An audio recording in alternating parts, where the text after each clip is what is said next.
பூங்காவனத்தம்மனாக அன்னை பார்வதி தோன்றியதன் இரகசியம். சாபம் நீங்க பெற்ற அன்னை பார்வதி மேல்மலையனூர் வந்தடைந்தார்.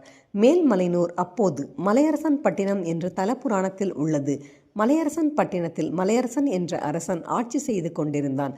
அவனுடைய பூங்காவனத்தில் புற்றுருவாய் பார்வதி வீற்றிருக்கிறார். அங்கு காவலாளியாக மீனவ குலத்தை சேர்ந்தவர்கள் இருந்துள்ளனர்.